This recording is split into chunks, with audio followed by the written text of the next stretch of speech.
This is New York's News.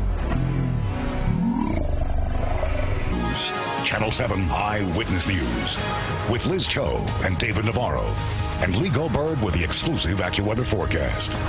Now, Eyewitness News first at 4. We are going to begin with that guilty verdict in the Boston Marathon bombing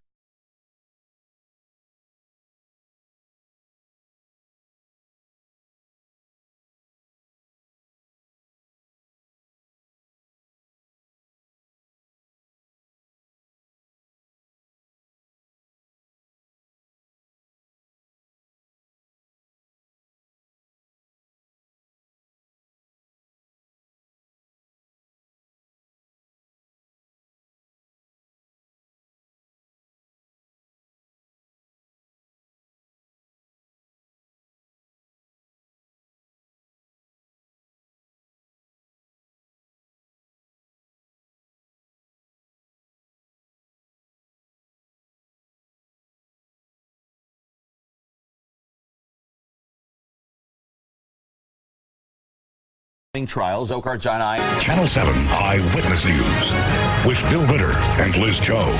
Rob Powers with sports. And Lee Goldberg with the exclusive AccuWeather forecast.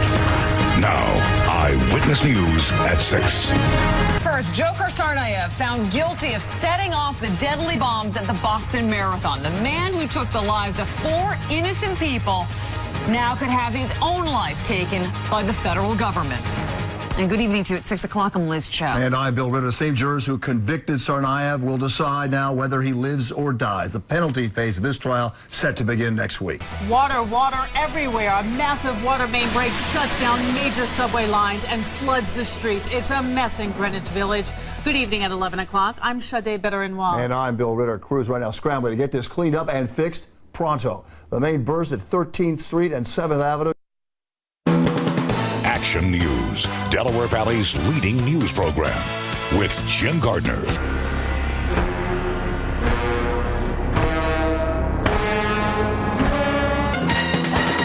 Boston today, the jury found Zohar Sarnaev guilty of all charges in the Boston Marathon bombing trial. The verdicts were almost a foregone conclusion. The question is, will he be sentenced to death?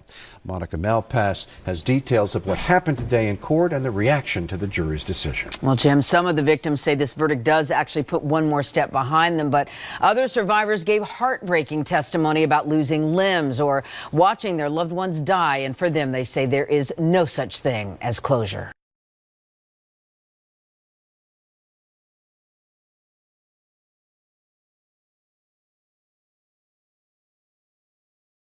From Boston's news leader, this is WCVB News Center 5 at 6. Finding Zohar Sarnaev guilty of every single count against him, this jury will next decide if the convicted bomber will live or die. Live from ABC 7, this is Eyewitness News. There's a growing national uproar, including a petition drive over a local judge who dramatically reduced his sentence for a convicted child molester. Hello, and thank you for joining us. And David Oner. I'm Ellen Leva. This is Eyewitness News at 4 o'clock. The decision whether or not to use deadly force is one that law enforcement officers across the country are faced with on a daily basis. The jury has come back with a verdict in the Boston Marathon bombing trial. They found Zohar Sarnaev guilty on all counts, making him eligible for the death penalty. As ABC's Marcy Gonzalez shows us, survivors of the twin blasts were emotional after the verdict was read. They knew he was going to be convicted. The question for them is, can we save his life? The sentencing phase could start as soon as Monday and is expected to last several weeks. Sarnaev's attorneys have not said if he will take the stand. In Boston, Marcy Gonzalez, ABC 7 Eyewitness News.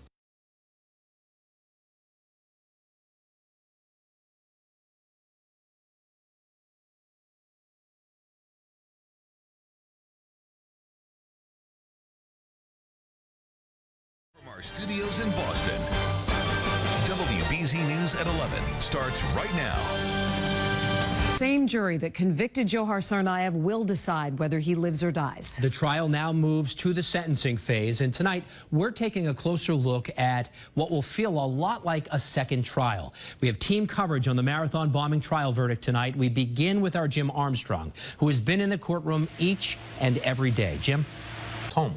The I-Team's Lauren Lemanchek joins us tonight with a closer look at the living conditions there, and some call it a cleaner version of hell. In fact, that's what a former warden called it. The prison in Colorado is known as the ADX. It's today's version of Alcatraz, where the worst of the worst spend their days. In Boston, the trial moves toward completion in the case of the Boston Marathon bomber. As Chris Van Cleve reports for WJZ, closing arguments are expected today. The shootout in Watertown was a terrifying experience for the homeowners there and left an incredible mark on that neighborhood. Dzhokhar Tsarnaev is guilty on all counts. And it took jurors 12 hours over 2 days to convict on all counts. Now Dzhokhar Tsarnaev faces the death penalty. A Sacramento woman is among the hundreds hurt in the Boston bombings, and she lost one of her legs in one of the explosions. CBS 13 Steve Larch is live in Sacramento tonight, and Steve was actually live on CBS 13 and just blocks away from the home where Tsarnaev was found the day that it all happened. Steve? Yeah, Sam, Adrian, and I'm live right now at St. Francis High School. This is where Jessica Kensky graduated from before she moved to Boston to pursue her dream job of becoming a nurse. She was at the Boston Marathon with her husband that day. Now, I happened to be on the East Coast covering a Kings NBA story when this Boston Marathon week unfolded. My story changed. Little did I know I would end up so close to the house where Dzhokhar Tsarnaev was captured alive. And one of the things I wanted to show you was just kind of CBS 13 was live on the air as police found their man. We don't know if this is a suspect, but what can you tell us? I can tell you what I am seeing right now, and you could see the gunfire from where I was standing. Good evening, everyone. I'm Maurice Dubois. And I'm Alice Gaynor. Christine Johnson is off tonight. We begin with the breaking news out of Boston. And Dzhokhar Tsarnaev found guilty on all 30 counts. The jury's decision makes him eligible for the death penalty. CBS 2's Jessica Schneider live now in our newsroom with the details. Jessica. Maurice, those jurors deliberated for 11 hours. Now, Tsarnaev's own lawyer conceded he was guilty on the first day of trial. But with this verdict, the victims say they now have some semblance of closure.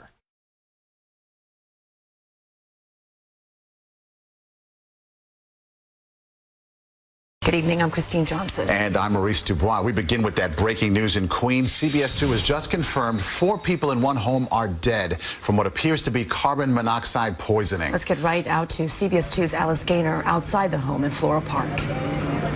A very active scene right now. Let me step aside so you can see what's going on here. A large response on 86th Avenue. That's the beige home right there with all of the police officers standing in front. Now you can notice the windows are all open. They're currently ventilating that home. We're awaiting comment from the FDNY commissioner. He is here at the scene, as are other fire department members. And breaking news tonight in Queens, 4 people found dead in a home on a quiet street. Good evening, I'm Dana Tyler. The investigation points to carbon monoxide poisoning, a silent, odorless killer. CBS 2's Matt Kozar joining us live from the scene now in Floral Park. Matt? Well, Dana, 4 dead because of carbon monoxide poisoning. Police officers shot a man with a hatchet who they say struck one of the officers in the head. CBS 2's Matt Kozar at Jamaica Hospital in Queens with recovery information on one of the officers. Matt? The police commissioner showed us a photo of that 18.5-inch metal hatchet that a 32-year-old man used to attack 4 rookie cops patrolling a busy section of Jamaica Avenue. We're going to turn now to the breaking news involving a deadly carjacking less than a week ago. A $40,000 reward was offered for the killers who shot a man outside shopping with his wife at a mall in New Jersey. WABC TV's Matt Kozar has the latest. Matt.